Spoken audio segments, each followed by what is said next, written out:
Ladies and gentlemen, welcome to the very first annual Young Lannister Awards. We are going to be joined today by, first of all, the double whose door is always open, Gandalf without the gray or the white because he's all black. Jordy LaForge captaining this enterprises, and for one evening only, your master of ceremonies, Left Eye Ego. Woo!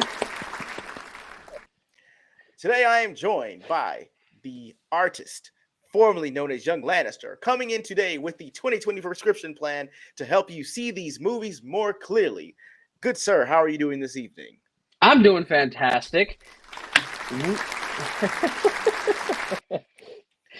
Let's see how things shake up, man. I'm excited about the award season this year, and Mhm.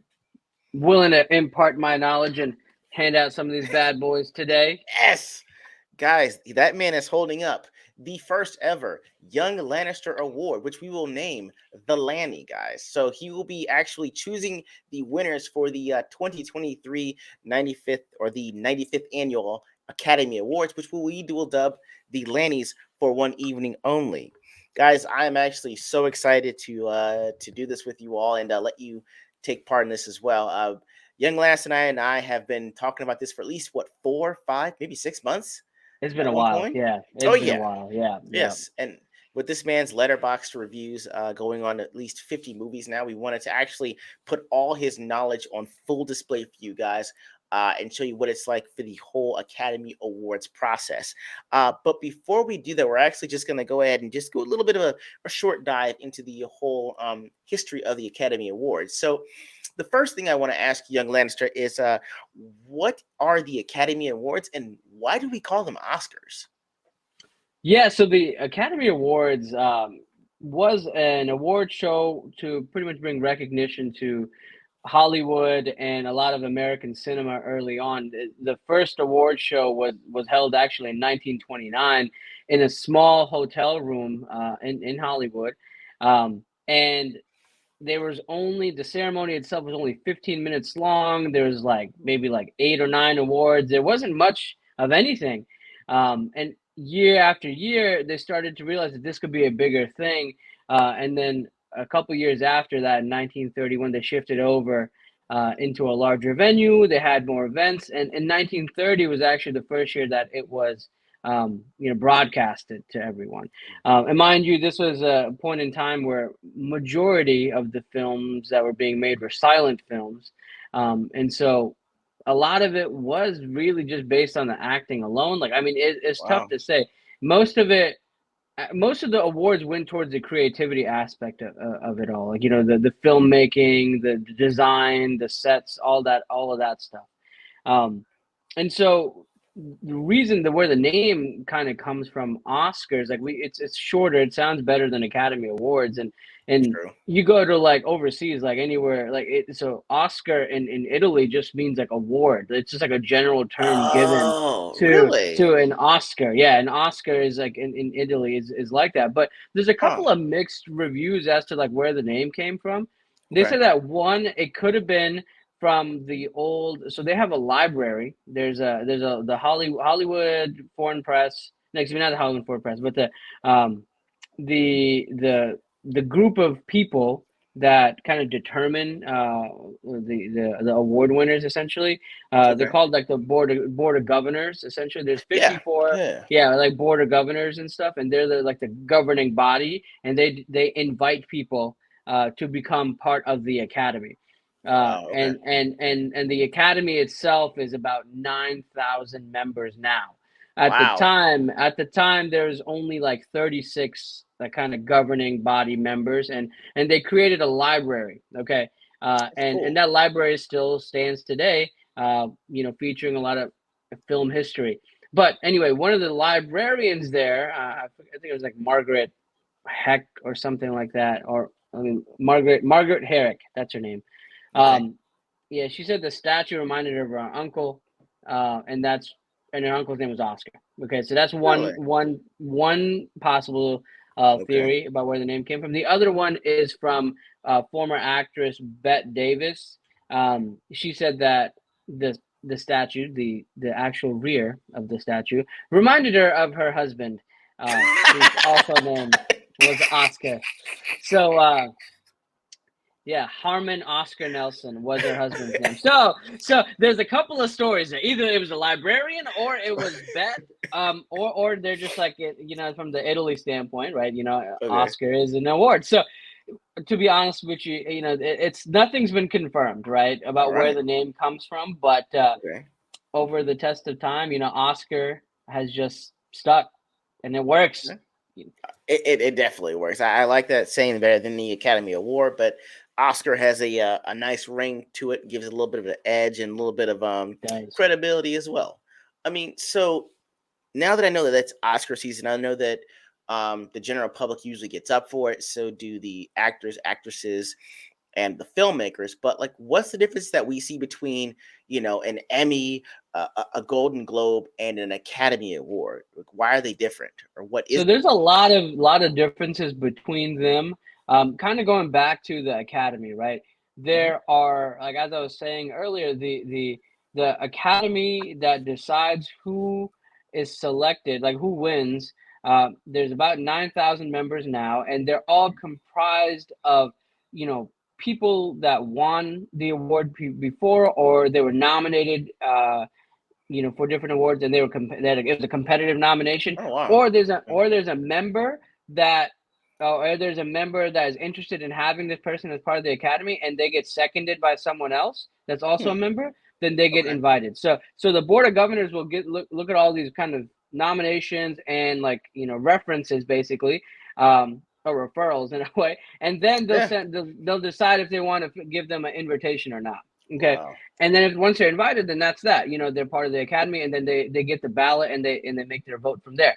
Now, there's about 9,000 members there. Now you look Right. at the other different award shows. So there are four major American entertainment award shows. All right, so Okay. and there's one for different categories, right? So the Mhm. Oscars or the Academy Awards are the oldest, and they're for film. Okay, the Okay. next one is for music, right? The music industry, which is right after that, is the Grammys, right? We know that one. Okay. All right. Right. Then there's one for television, right? Television is the Emmys.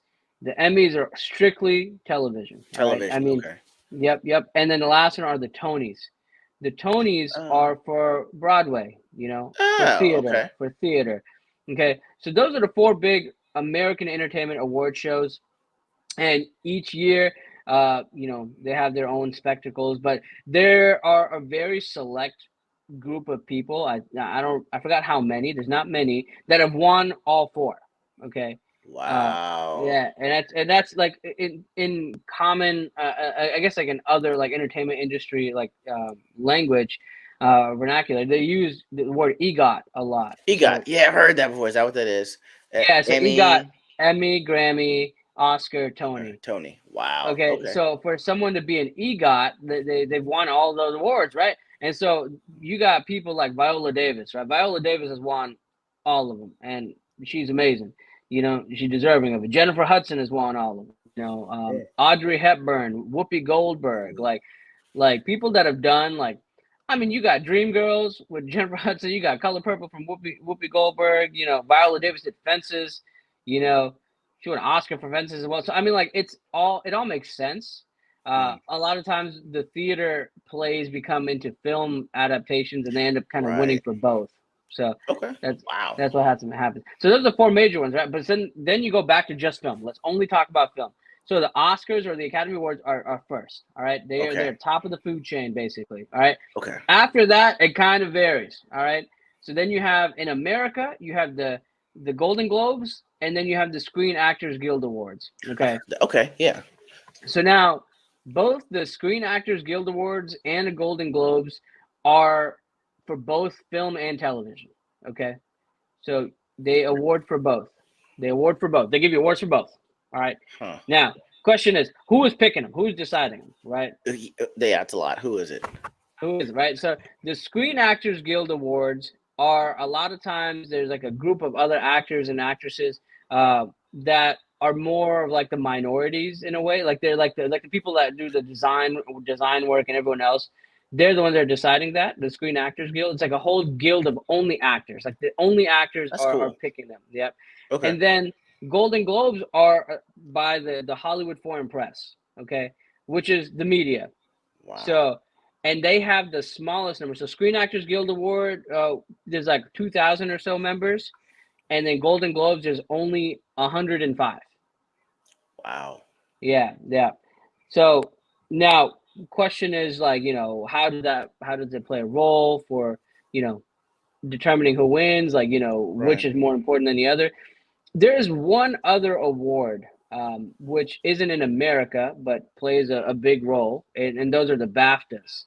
So the That's in BAFTAs, is that in like England?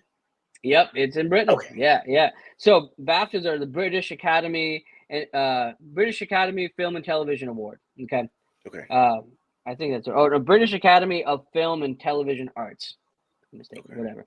So the BAFTAs are a little bit more biased because they have awards that they will purposely give. They have categories specifically for British television. Okay, so best British television or best best film British film. Sorry, best British film, and then they have best motion picture. So they have two categories, and a lot of times they might be the same. That can happen. Wow. Okay. All Yeah. right. Well, I So mean, it's a so yeah. go ahead. I'm sorry. Go ahead. Go ahead. No, I'm saying Um, yeah. So it all kind of varies. They all have their own group, like different size of groups of individuals that will determine who wins what, and then they'll kind of also vary based on if it's only film or if it's film and television. The Golden Globes are an exception in the sense that they even further divide based on the type of film, right? So the Golden Globe will give you best drama, and then they'll give you best musical or comedy, right? So, for instance, in this year's award show, like Elvis is considered like a drama, right? right. The film Elvis is considered drama, but then Everything Everywhere All at Once is considered a comedy. So there was two different, like, Really? yeah, it is, right? And so they had like separate winners for each, so it's definitely a bit. If I were to pick between the three, between the Hmm. Golden Globes, the Screen Actors Guild Awards, and the BAFTAs, man, I would say the Screen Actors Guild Awards are probably the closest representation of who ends up winning. Uh, Okay. and a lot of it is because it's the actors, the group of people that comprise the Screen Actors Guild. They know best. I feel like so. I see. And actually, that was gonna be my question. I mean, with all these awards, and I know there's a thing called like award season now, and Yeah, you see them yeah. getting one award after the other. Which was the best indicator for winning an Academy Award? So it sounds like you're saying the Screen Actors Guild Award would be that actual award. It would be, in my opinion, between that or the BAFTAs. The Golden Globes are kind of up in the air, man. I feel like because they do television as well.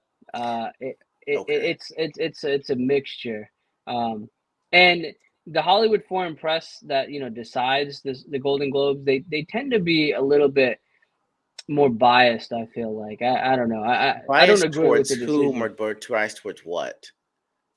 I feel like they're more biased towards like more kind of like new age, anything different, basically. Um, Okay.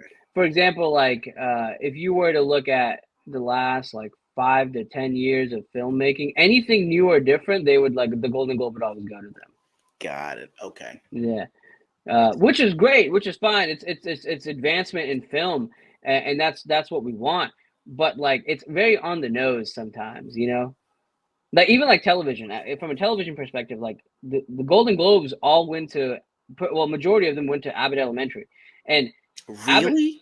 Abbott Elementary I think is a hilarious like It sitcom. I is, think it's but I great. mean, I man, mean I come on, enjoy it, really but though? like yeah, it won like a lot this year. Did it over Yellowstone? Yeah, yeah. But to be fair, um, the awards are separate. Like Yellowstone was drama, and Abbott Elementary is comedy. Comedy. So Okay. so All right. it kind of varies. I'm gonna calm it down. All I'm saying is the Yeah. acting that is on that show for Yellowstone is bar none. I can't see Abbott Elementary be the upper I've echelon. heard, man. I haven't seen Yellowstone, man. I got to get into it. Got Bro, to get into it. with the cinephile that you are, can, Yeah, man. I got to get bro, into it. You're not the only one. I've bro, heard it. come from. So, guys, what we're gonna do from here on out is we are going to go over the top 5 categories, which I'll have young Lannister explain. We'll explain. We'll say all of the nominees. We will hold our applause, of course, for the winner. In which young Lannister will open up his envelope that contains the winner, granting the Lanny to the person that he's got listed on there. So, young Lannister, what are our top 5 categories of focus for this evening?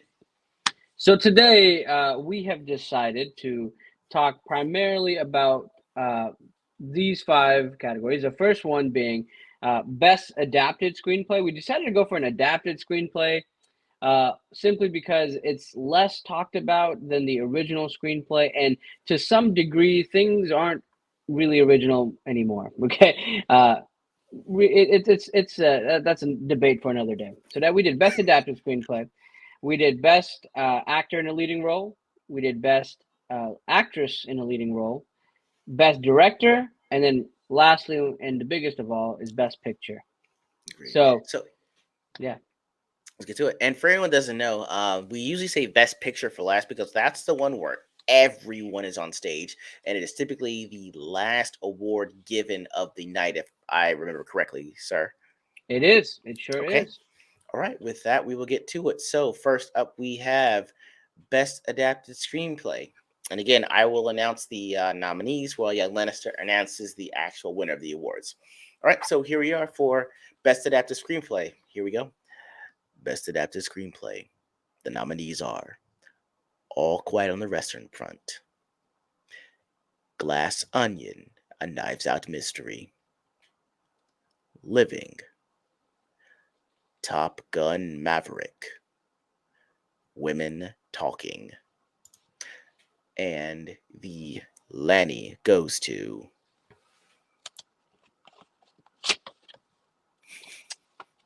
All Quiet on the Western Front. So very well. Please take us through why All Quiet on the Western Front is your winner for Best Adapted Screenplay. So let's talk a little bit about this film, man. All Quiet on the Western Front is a Netflix film, which is surprising to many. When it first came out, it came out like September of last year of 22, and there wasn't much buzz around it. It's just like another war film that's thrown into the mix of any other film. Honestly, I didn't think too much of it, but it is a foreign film. It's in German, and you follow Both in German. the Wow. yeah, you follow the life of a young kid who's thrown into the confines of the First World War, and you see a lot of very similarities to Saving Private Ryan or any other war film. Honestly, of this kid kind of running through the trenches, uh, trying to survive and trying to make sense of what the world is like and why he's there and seeing if he's able to make a difference. And a lot of it is very like kind of you're following just as one person. I mean, if you think back of the other film that came out in 1917 a few years ago by Sam Oh Mendes, yeah, yeah, yeah. same concept. You're following like one or two people, and you're really getting into like enthralled or thrown into the trenches with these guys. And so the film is based off of the book, which is it's a Classic. memoir Yeah. from 1929, and no discredit to any of the other nominees. I mean, Mm-hmm. shoot, we talk about Top Gun Maverick. That movie was fantastic. Like that was one of my Agreed. favorite films in the past year. And as a sequel, like I think they did a phenomenal job with that. 40 years removed from the original, but why we add? Oh my god! And you know what's crazy is like people can this might be a hot take, but like I didn't think the first Top Gun was good. I thought it was just like okay. Like I'm like I get it. I get why it's such a big piece in American cinema. But man, the film as itself was just like to me. But It's anyway, very quotable, and yes, it's one of those America for Americans movie, if you understand 100%. what I mean. Yes, That's yes, and absolutely. it lives on because of that. So the fact that you can But make a sequel that would honor that is beyond what everyone could ask for. But I mean, you gotta this one's gonna be a given in a way, right? You know, Okay. not only is it based off of a very prominent book, and again, it's you're literally following a 17-year-old who's part of the German army, and he realizes they're like kind of in the midst of like a losing battle. Uh, it's definitely worth the win. I will say that this film also won Best Picture BAFTA. Um, you know, Okay. yeah, so it definitely does play a role as well. It's been nominated, I believe it was nominated for 10 awards overall. You might have Wow. to double check that, but um, it's worth it. It's worth a visit. It's worth a watch. And what's great is that it's on Netflix, so it's very easily accessible. So Wow. um, So we're seeing that streaming. So it seems that streaming services are actually getting accolades for the movies that they're producing as well, because that they used to are, be unheard of. yeah, Wow. yeah, they absolutely are.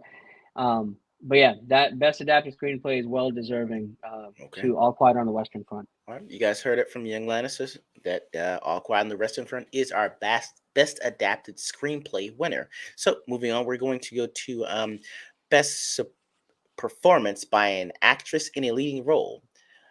The nominees are Kate Blanchett, Tar, Anna de Armas, Blonde, Andrea Riseborough, To Leslie, Michelle Williams, The Fablemans, Michelle Yeoh, Everything Everywhere All at Once.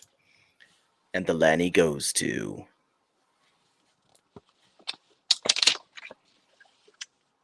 Michelle Yeoh, Everything Everywhere All at Once. Very. All right, so we had some very stiff competition for the best role in a best performance by a leading actress. Tell me why Michelle Yeoh comes away with the Lanny. So this award is definitely going to be a slight toss up. Okay. Hmm. So, and it's going to be between Kate Blanchett and Tar versus Michelle Yeoh and Everything Everywhere All at Once. And Really? Okay. yes, absolutely. So you have to think about the two roles and how they kind of differ and why one is more deserving of the other. Now, I'm a little biased because Mhm. I thought Michelle Yeoh's performance was way more in depth. She had multiple dimensions. Not only was she a mother, but she was also an Mhm. actress in playing an actress. She was a martial artist. Like she played multiple roles. It was physically taxing on her. Uh, Her English, man, like again, English isn't her Ooh, primary language, but yeah. like she was able to pick up on so many cues left and right, and it was emotional. It was the entire performance was definitely moving, and I loved it. I loved watching it. I've seen the film a couple of times now, and I thought Michelle Yeoh, who I'm used to seeing in, you know, Crouching Tiger, Hidden Dragon, like flying through the air, uh, you know, Me like too. doing this, like I was Mm, very well, kind of oh shocked, yeah, I love that. and so I loved the versatility in her performance throughout it all, and she definitely had to go through a lot, in the role. Now, Kate Blanchett on the other side in Tar. So in Tar, she plays a musical composer that is getting ready to perform essentially her fifth and final symphony, and she is very. She's a very relegated and well-known composer at this point, and the fact that she's female is definitely something different as well. And her role is very you know conservative in a way. It's more of like a traditional kind of dramatic role where she's playing a composer, so you're going through like the inner confines of her brain throughout the entire film, and it's a lot of it is self dialogue, or she's talking to one other person. If you watch the film, Tar is kind of boring. No offense to the film itself. The film I think is good, but the movie is boring. And a lot of it is just her talking to one other person, and it's just the camera just sits there, just on her the whole time. So a lot of it you could Long exposure shots. long takes, long exposure shots and takes, and it kind of puts things into question, like, had the camera been moving around or doing anything else, Would we have nearly emphasized the performance as much as we have? Uh, her Kate Blanchett is a very well decorated actress. I mean, she's already won 2 Academy Awards. She won Best Supporting Actress for The Aviator, and then she also won Best Lead Actress for Blue Jasmine, and those were very well deserved. She Right. is. It's kind of like a veteran, a vet versus a rookie in a way. Even though Michelle Yeoh has been around for a long time, this is the first time that she's ever been nominated. I was Uh, looking at because she was in Crouching Tiger, Hidden Dragon in 2001 and nothing. I know that Zhang yeah, Yi got some award and so did Ang Lee, but nothing for that was her. it. You're right. You're right. She hasn't really gotten a whole lot of attention, even though she's been in plenty of films. So it's like kind of like a David versus Goliath type situation, right? So Right. Michelle Yeoh, she I think is more deserving of the award, and Okay. with the way that again the awards have been going in the past, Hmm. they tend to prefer newer young talent now versus that older vet that's been there for a while. It's Okay. not always the case, but in this instance, she is more deserving. All right. So we will be moving on to best performance by an actor in a lead role. The nominees are Austin Butler, Elvis, Colin Farrell, The Banshees of Inisherin, Brendan Fraser, The Whale, Paul Mescal, After Sun, Bill Nighy, Living, and the Lanny goes to. Brendan Fraser, The Whale, guys. So there was a little bit of a little bit of a competition there, especially I heard Austin Butler got some rave reviews, as well as Brendan Fraser, who came out of the gate quite early. So we were thinking that maybe his son would kind of set or fade a little bit. But tell us why. Why does Brendan Fraser, after being in Hollywood purgatory for what seems like 2 decades, how does he come out of literally nowhere to win this young Lanny? Honestly, I've seen both. I've seen both Austin Butler and Elvis, and Brendan Fraser and The Whale, and it doesn't even compare. Okay, Really? I listen. Brendan Fraser's performance was so phenomenal. Like he plays. So I'm not sure if you're familiar with The Whale, but uh, direct The Whale is a film about a high school English teacher that was given a terminal diagnosis. A lot of it was because of his weight, his obesity, and before he dies or essentially loses his life, he wants to correct or make things right with his estranged daughter. Okay. Okay. And a lot of this was happening at the wake of the pandemic as well. So they kind of play that into the mix. So Oh, okay. he's like in Zoom calls with different students and stuff.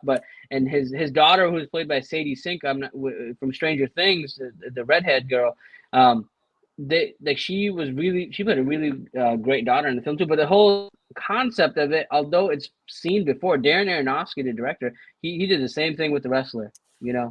Oh my Same thing. God, that was a beautiful movie. I love The Wrestler. He did the same thing. You got The Wrestler, same concept. You got an older wrestler that's given a terminal diagnosis that wants to Yeah. correct his misdoings with his estranged daughter, and you know, and hope for the best.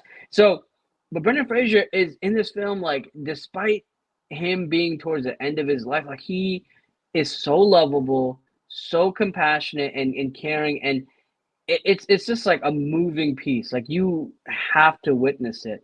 And Austin Butler as Elvis is, I mean, he did a fantastic job. I do think the film itself, like I only watched Elvis to see his performance. The film Elvis itself was, I didn't think it was good. Like I just did not think it Where was a did good it film. fall short for you? I think the biggest thing was that I mean, it seemed very kind of cheesy in a way, or it's very like, although I like linear filmmaking, it was quite literally just, oh, here's Elvis. He learns music by by his community, by people around him and stuff, and then you just follow his entire like path to where he ends up dead. Like I mean, it was very like I could have read the Wikipedia page about Elvis Presley's life if I wanted to do that. Wow. You know, I didn't think that the story wasn't much of a story. You know, it was just quite literally his life. Now, again, Austin Butler did great. He did great. Uh, my only thing sometimes was like Elvis looked a little different, right? So that kind of played a role Sure. for me. But uh, again, he's deserving of the award any other year, but going against Brendan Fraser, bro, no, stop. Like, you got a man that once you start snot crying, it's over. And now we're looking at what? Achievement in directing, correct? Correct. That's it, right? All right. So, Yep. guys, we are getting down to the big two. Now we will be looking at achievement in directing.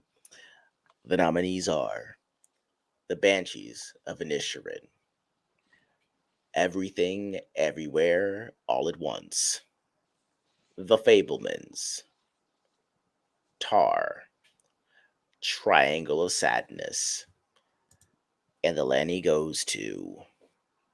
The Daniels for Everything, Everywhere, All at Once.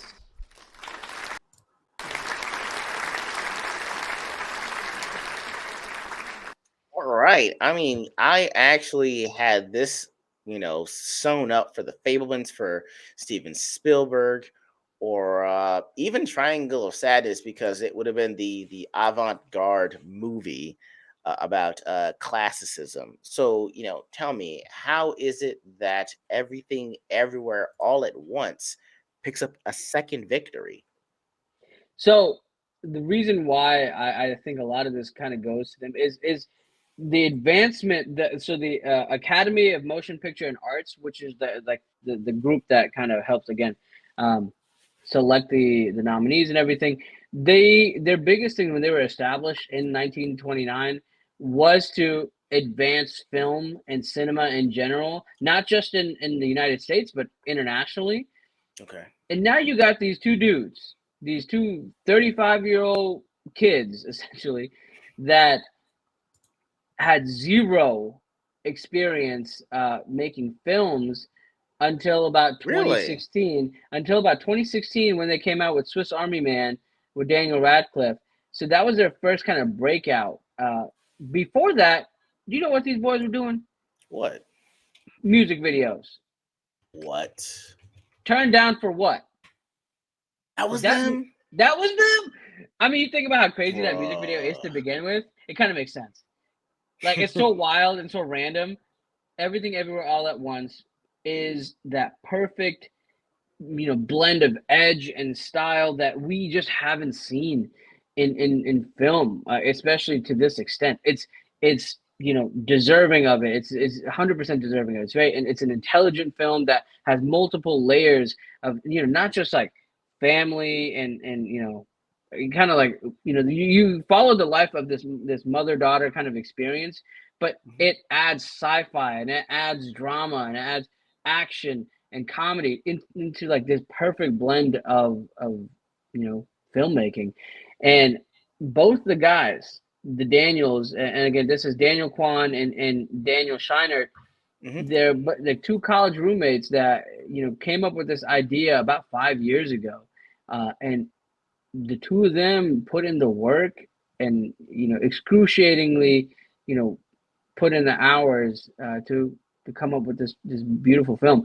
I think they're deserving of it because again, it's new, it's different, and it's definitely something that um, added like something we haven't seen in the last few years. To cinema. So I think they're deserving it. Now, Steven Spielberg, don't get me wrong, Steven Right. Spielberg is phenomenal. We don't even need to talk about him. Like Not at we all. know all the work that he's done. He's fantastic. All right. Same thing with the Banshees of Inisherin. So the Banshees of Inisherin has gotten a lot of credit overseas, and especially with the BAFTAs. And it's a great movie for a lot of people. I personally did not enjoy it as much as what other people would say, but that's not to say that's no jab at the directing. I think it was very well directed, and you could talk about Martin McDonagh, man. Martin McDonagh, who wrote the Banshees of Inisherin. He is the same guy that wrote Three Billboards Outside Ebbing, Missouri. Like, I Really? mean, yeah, same dude. Wow. So, like, I mean, so Banshees of Inisherin will probably win Best Original Screenplay. Okay. Uh, but again, I would argue that Everything Everywhere All at Once is also just as deserving for original screenplay because of how new and different it is. But I think, you know, again, from a directing standpoint alone, these two guys are new, fresh, and are bringing new ways of filming to the industry that other people will slowly start to adapt. All right. So then that will lead us to the overall award of tonight, which is going to be Best Picture of the Year. I have that right, correct? All right, great. Want to make sure. All right. So this is going to be a little bit of a longer list compared to previous categories.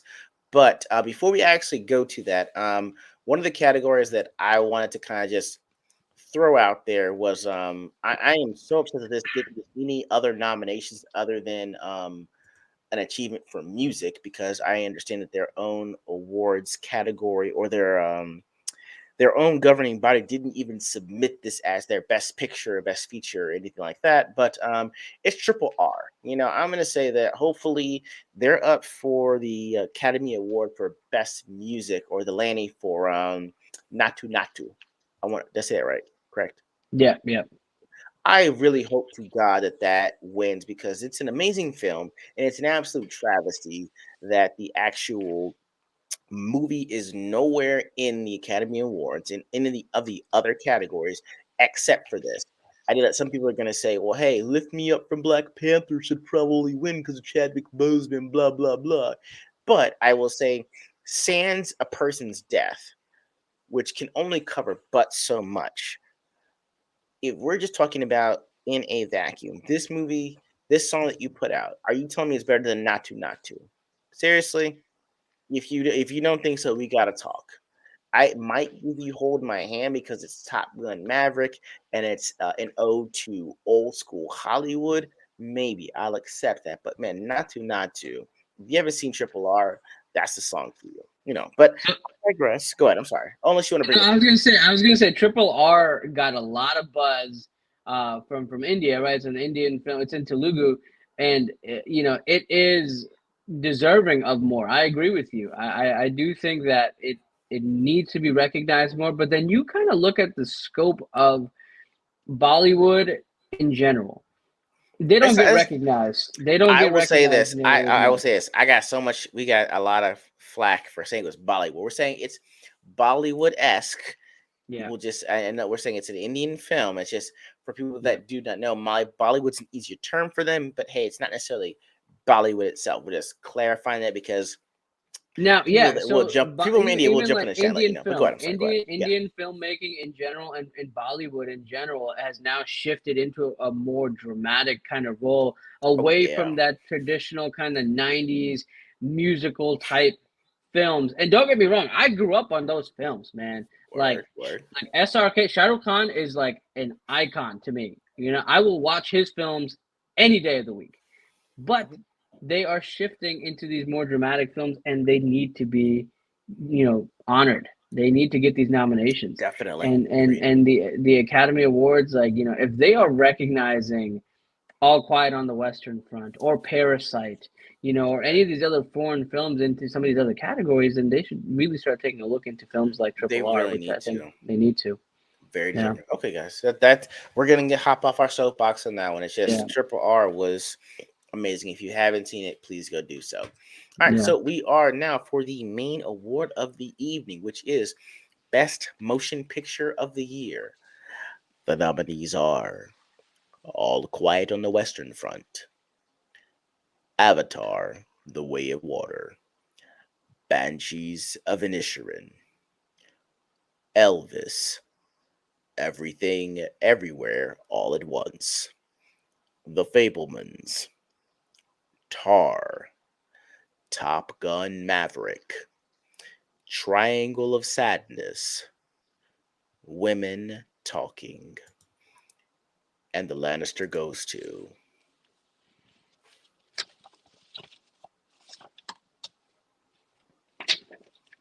Everything, everywhere, all at once. Come on now. Come on now. Are you kidding me? Was that even a question? I mean, come on, man. You had I was gonna be a homer. I had, you know, bragging rights on Top Gun Maverick just because it was the needle of adrenaline in the arm of Hollywood. So I was really gunning for this one to actually close it out and say USA. But tell us, why does everything everywhere all at once get a clean sweep in all of its nominated categories we discussed this evening? Listen, I mean, this film is different, and I've talked about it already. It's new age cinema. Like it is something that will make you think twice about what you just watched. You know, I watched that film in the theaters and I was like, good God Almighty, what is happening here? There's so much change. There's so many different transitions and sequences, and I was thrown. I didn't know what it's one of those films. It kind of reminds me of when I went to see Inception back in Oh wow. 2010. Yeah. So I didn't know much about the film. I walk in, go into the theater, leave with my mouth on the floor. Like, I'm like, goodness gracious, what that was amazing. Same thing here. Same thing. Everything Everywhere All at Once is the most deserving in multiple facets. It's not just best picture, man, and best lead actress. You could say even best supporting actor. Her husband, what's his name? Ki Hee Kwan, like he is potentially deserving of it as well. Like the list will go on. Shoot, Jamie Lee Curtis may win an Oscar for this film as well. She won the Golden Wow. Globe for. I mean, no, excuse me. She won the Golden Globe and the Screen Actors Guild Award for it. Wow. So there is definitely a high possibility that Jamie Lee Curtis will win an Oscar as well. So like you just have to put things into perspective. Like this film is deserving because it's just that good. It's and now this is where we kind of look back at some of the previous Best Picture winners. Okay. Okay, Go ahead. so last year it was Coda. Okay, so Okay. Coda is a film featuring a deaf man. It's like a coming of age film, and that man, I forgot his name. I think it was Troy something. He ended up winning Best Actor as well, or Best Supporting Actor as well. The year before that, it was Nomadland. Nomadland is a film about Frances McDormand. She is about a woman who is traveling across the United States in her RV, and that's pretty much it. And then the year before that, it was Parasite. Okay, Yeah. Okay. okay, and then before Parasite, it was Green Book. Okay, needless to say, all of these films, Okay. all of these films are not these big picture billionaire dollar type films. Like surprisingly enough, like I mean, Top Gun Maverick and Avatar, Huge The Way of the budgets. Water are both $1 billion grossing films nominated for Best Picture. Now let's be realistic here. Go The ahead. Academy does not give this award to those films. Case in point, Really? it doesn't, man. It doesn't. It never happens, right? The only exception would be Titanic, right?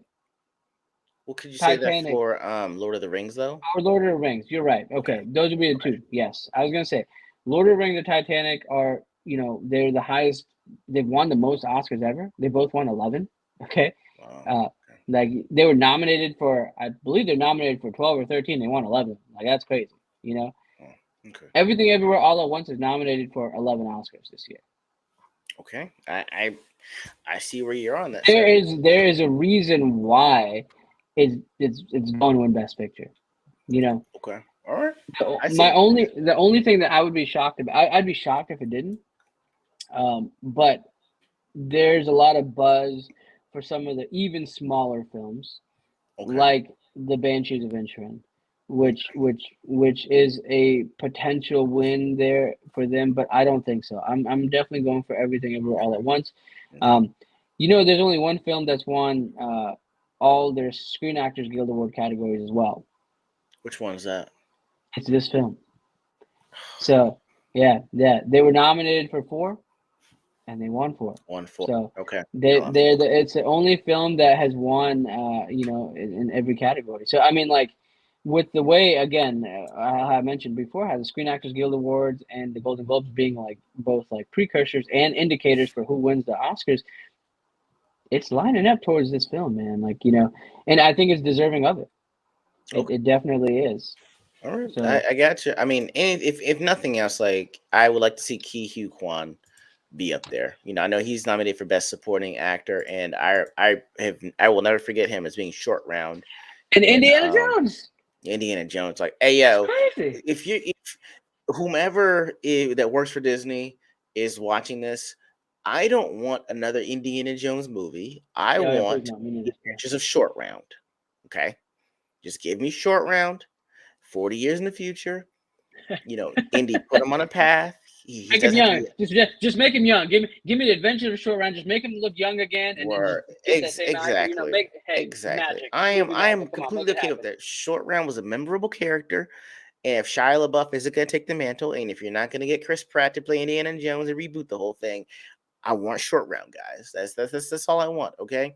Um, I guess one thing that's kind of off the cuff that I kind of wanted to ask you a question about was I know that stunt coordinators and stunt performers are clamoring for the addition of best stunt to be added to the Academy Awards.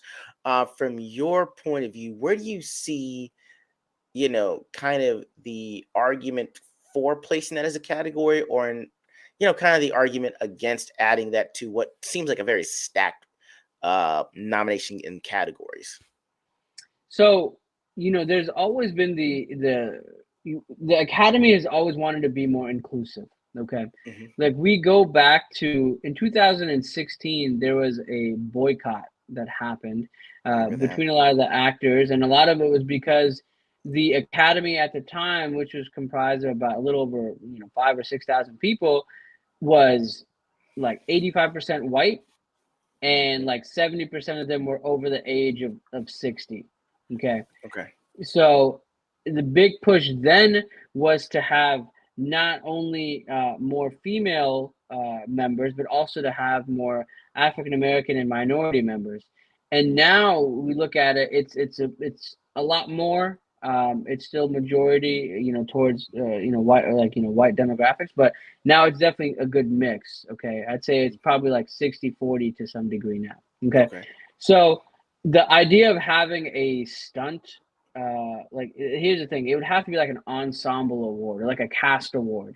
Okay. So the Golden Globes and Screen Actors Guild Awards, they do that. It's like they do best cast. Which movie had the best cast, in Okay. addition to like the lead actor or lead actress. And I think that is definitely something you could consider. Best like stunt coordinating team, Okay. award goes to. So something along those lines. Um, I definitely, there's like debate about what other awards you can add on, like even like animated films, right? The animated film is classic. Even this year, like Guillermo del Toro's Pinocchio is gonna win for that. Ooh, it has to, man. That was a It's gonna win. beautiful movie. It was Beautiful. great. It was great. It's gonna win, and it was stop motion. Like the stop Hard motion to do. animation, they're hard to do, but they always win. Like, but there's a reason why they win. They're hard to do and they're good. So, um, but there's like discussion about other types of film. Like, could we add in more international films? Can we separate by category, like type of film? Um, it's tough to say. I think stunt coordination is one of those things that, as an ensemble award, Could I work. think I think could work. I think it's a valid state. I think it's a valid ask. Yeah, sir. Thank you so much for joining me on this great evening. Hopefully, one day your name will be nominated for an Academy Award. Let's Uh, hope, man. I gotta get on it, man. Time is bro, ticking away, and I gotta just jump into it. exactly. All I'm asking again is that I have Kevin Hart or a Kevin Hart like person to portray me in the biopic in which I will sell my life rights to you. I don't even know what you're gonna call it. I Let's will sign let's off get for let's whatever you get call Kevin it. Hart as your stunt double. Let's get Kevin Hart There as we your, go. and he'll Exactly. he'll really finally know what it's like, and maybe he might win an Academy Award. for Yes. being your stunt double. That's why I love bringing Young Lannister on, because he always ties it together at the end. It is. Everyone, thank you so much for joining us. We really appreciated you being with us for the first annual Young Lannister Awards. There will be more to come, but for now, Young Lannister and E.G.O. out.